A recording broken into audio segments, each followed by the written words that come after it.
What's going on, guys? Welcome to today's video. As you saw by the title, we're going to be talking about, do I regret gaining the 30 pounds that I have gained since stage time?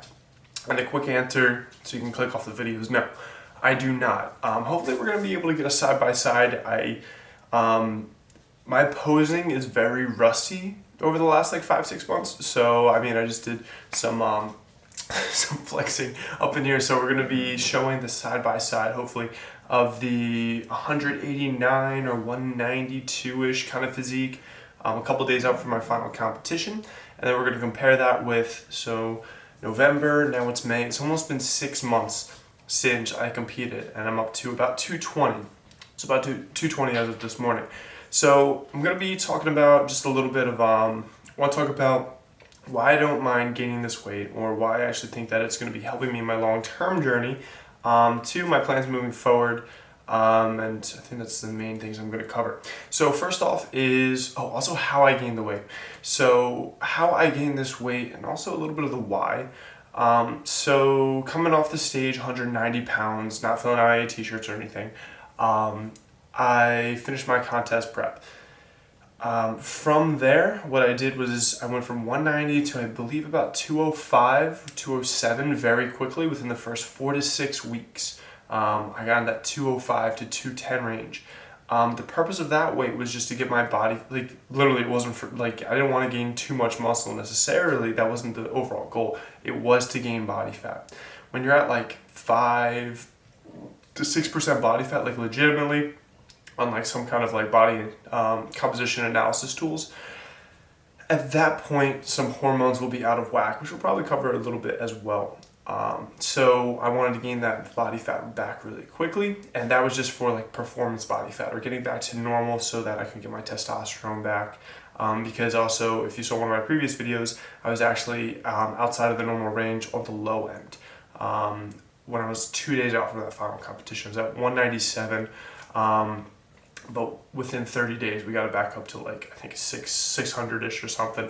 That's another video I made. But that's how I gained that weight initially, and I don't recommend anyone gain at that rate unless you're in that specific contest or coming off a contest prep, and also you got sufficiently lean. If you do a contest prep and you get down to like 15% body fat and you're not seeing like lines in your glutes, probably wouldn't recommend on your way out of that gaining 10 to 20 pounds in your first 4 to 6 weeks. But in my case, it was necessary. From there, then we do a normal bulk. So usually, if you do a recreational cut, you get down to like that 8 to 10% where you still feel like decent, but you look good. Then just go straight into like a lean bulk where you're getting 1 to 1.5% body fat, and then you try to get a lot of months under your belt. And that's what happened after the first 6 weeks of this bulk. First 6 weeks, get back to being a human, and then it was lean bulk from there, and that's where we are. Almost 6 months later. It's like early May. It's like the second or third day of May. And my last competition, I think, was like November 17th or so 5.5 months. So now we're going to go into why I don't mind gaining this 30 pounds. And I know in most cases, they're going to be, when you gain 30 pounds, it's not usually like on purpose, especially like most bulks aren't usually going to be like 30 pounds in one kind of season. Usually you'll go like 10 to 20 pounds, then bring it back down. But yes, 30 pounds, 189 to 220 is where I'm pretty consistent right now. So the first reason I'm happy about this weight, or I'm not mad about gaining 30 pounds, is because I didn't look great at 190. Off the stage. So for bodybuilding, you do what you gotta do to look good on stage. It's kind of like powerlifters. When you're training in the gym, like when you're a couple days out from your meet, you're peaking or you're deloading. So in the gym, you're barely doing much weight. Like when you're doing that deload or something. But that's because you're just trying to you're sacrificing what you do in the gym, because there's one place that it matters, and that's on the platform. That's when you're going to be judged. That's when you're going to be compared, and that's where you can win. Same thing for bodybuilding. Those last couple months, I was looking pretty skinny, wasn't filling out my shirts, but on stage, they were seeing the lines and things that will help me stack up against the other competitors and put me in the best chance of winning. Did I win? No, but that's besides the point. I think I got 3 seconds and 1/3. But we'll see in 5 years how that goes again. But for this, with bodybuilding, day to day, just walking around, I feel that, in my opinion, and most opinions on my Instagram, because I was getting trolled a little bit as I was getting like really, really lean. Not a lot of people like that look, especially when you're off the stage. You get asked like, "Are you sick? You good, Chief?" You get a lot of that. So coming off that contest prep, and that's completely like understandable, because you do get you get lean to an extent where it is unhealthy. Contest prep, especially as a natural athlete, is not healthy, and we could see that from my testosterone levels. It was outside of normal. It was on the bottom at 25 years old. So all this being said, for this reason, I look a lot better, I feel, with like 20 to 30 pounds added back on day to day walking around. I fill out my shirts again, my pumps are a lot better, and overall I don't feel like just really skinny and like pencil necked. So I'm enjoying that aspect of it. And also, like you can see, maybe in the beginning when we did a comparison, like kind of when I have good lighting, how I look. And then also, like you can see how I did like 30 pounds ago with like that good lighting. You can kind of see the difference. It's two different kind of looks. Second reason, being, for me, 190 pounds, like 5.5% body fat, was not sustainable. It's not sustainable. Had no sex drive, wasn't energized day to day, pretty fatigued the majority of the time. So I was just going through the motions. I mean, I was happy that business stayed all right. I was still able to like maintain functions and everything there, but I mean, all in all, like I was not energized for the day, and ultimately it wasn't sustainable. I was eating on some days like 1,700 calories a day, 50 fat, 50 carbs, 250 protein, and that was like some of the days of the week. So it was difficult, and there was hunger there, but I was able to put aside that hunger because like I knew what I wanted to achieve, and it was just like that sole goal at that time. But now it's a lot more sustainable for me to be able to eat more towards my satiety, be eating right now I'm at 3,200 calories. So it's a lot easier for me to, I guess, eat the foods I like without like kind of having that relationship where, hey, like even having a serving, like one serving of Doritos, like this is going to screw up my whole day. I can't do that. Those are bad. Almost like get that kind of relationship. But now I have that flexibility because I hit my 4 servings of vegetables, I hit my fiber, my proteins hit. I'm like, wow, I still have like 2,000 calories to kind of like be a little bit flexible. So it's a lot easier for me to adhere to the long term with this higher calorie allowance that allows me to kind of maintain or gain at a very slow rate. So overall, this is a lot more sustainable for me. Mainly on that food, yeah, and that pretty much that whole thing was in relation to eating more and also not feeling that deprivation. On the extreme end of dieting.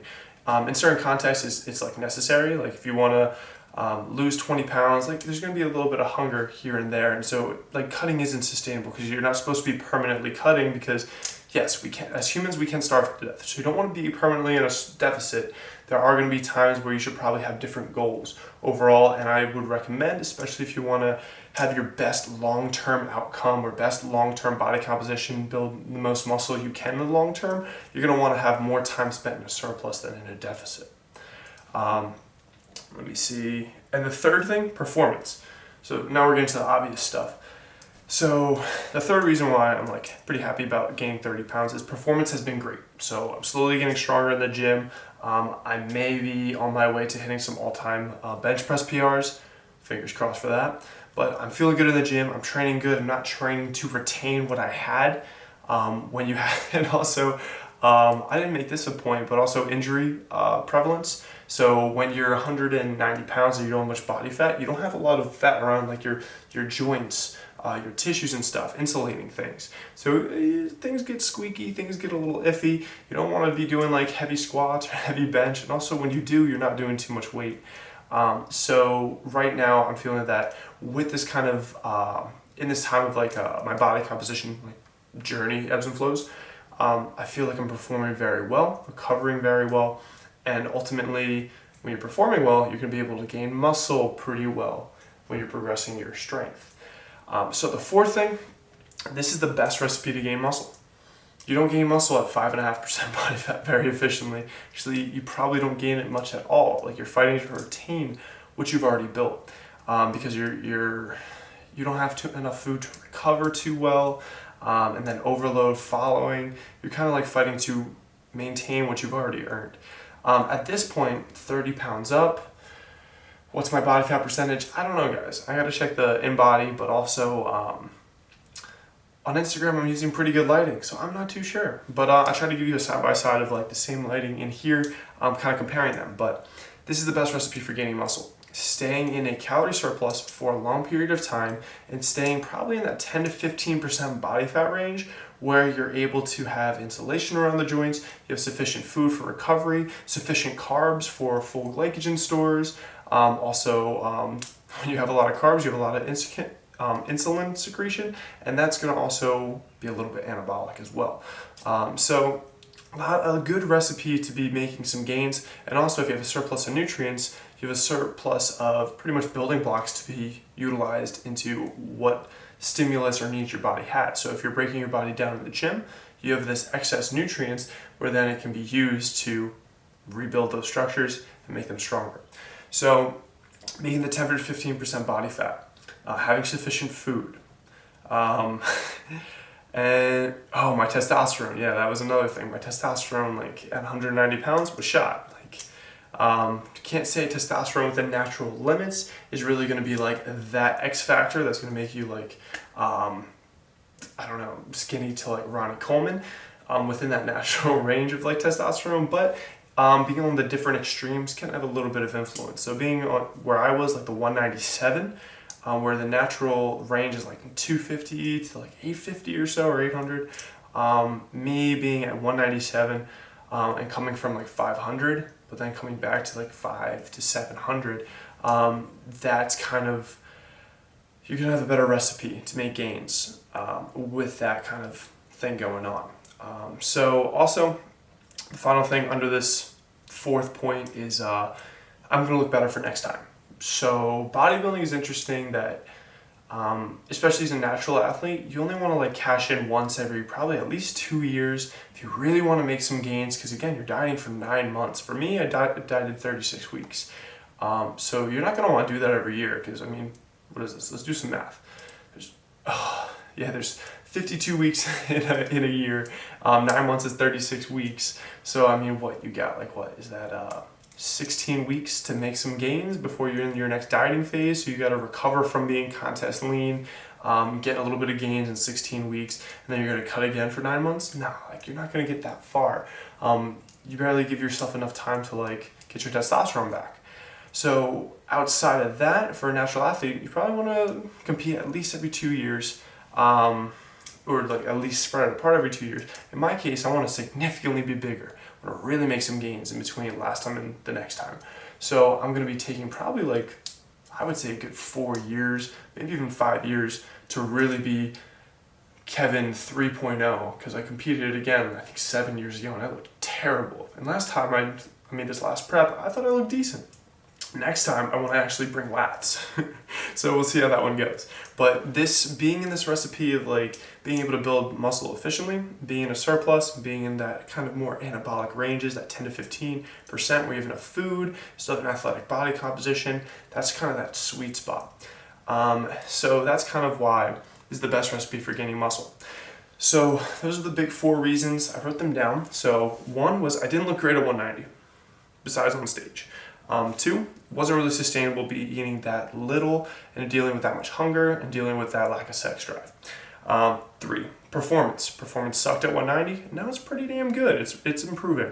4, best recipe for gaining muscle, being a surplus now. Plans moving forward for me, we'll finish up with this. Probably this is going to be a long video. Sorry guys. But if you have made it this far, please like the video. Shoot me a comment saying, I don't know, we made it.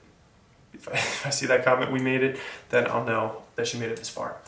So plans moving forward, going to continue bulking at 1 to 1.5% body weight gained per month. So for me, that's 2 to 3 pounds per month going to gain. So 220 right now. For June 1st, going to be aiming to be 222 to like 223. And then we're going to keep that going, maybe land in the 230 to 240 area. Summer's coming though, homies. So what's going on there?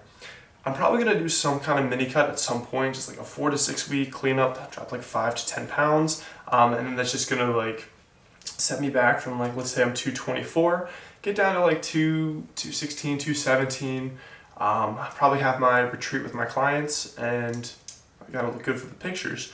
So then have that, and then that's just gonna set me up for the next probably like 10 to, at that point, like 13 to maybe 20 pounds of gaining. So just a quick like 4-week mini cut, 4 to 6 weeks. And in the grand scheme, I'm probably going to be putting together, if we count last November as the start of my bulk, yeah, we'll probably be finishing, like January, February, before I take like a legitimate, like, okay, let's cut down to like 210 or something, like a recreational cut. I don't see that happening for a good amount of time. So just really trying to, and I recommend this for any of you guys who want to just optimize and maximize how much muscle you're going to build in a year's time. Cut down to like where you feel pretty athletic, you look good, you can see your abs, and then probably you're going to want to bulk into that, like take your time though, that like 10 to 15% body fat range. Once you get to 15%, probably like mini cut, or just cut back down to like 10, or you're like, where you feel lean, maybe that's 8% for you. It really depends on the individual. And then from there, take your time moving back up those numbers. So in most cases, that's going to be like 8 to 12 weeks of cutting, and then you're able to bulk for like 6 to 12 months at like 1% to 1.5% body weight gained per month. I usually recommend being closer to 1%. I'm testing out the a little bit more aggressive rate, very slightly more aggressive rate, like 1.5% is my upper end. So seeing how it goes, but so far it's been pretty good. But that's pretty much my game plan. That's what I'm seeing moving forward. When are you going to compete next? Not for a while. I don't want to be, don't want to get that skinny again anytime soon, but also I want to know that I've made a lot of gains into that next competition season and really can look different and better. I don't want to be bringing the same Kevin to the stage every year, just never getting better, because I'm always dieting. So really taking this time to get better. I'm going to be dabbling probably in some like jiu-jitsu or some other things on the side as like a sub goal from getting juicy. So thank you guys so much for watching. This was a one take. Hopefully you guys got some value from it, or just like kind of see where I'm coming from in terms of like gaining 30 pounds for my my goal of optimizing my body composition in the long term and getting as much muscle as possible coming off a contest prep. So thank you guys so much for watching. Like, comment, subscribe if you haven't already. I'm going to see you guys in the next video. Keep it flexible. I'm out.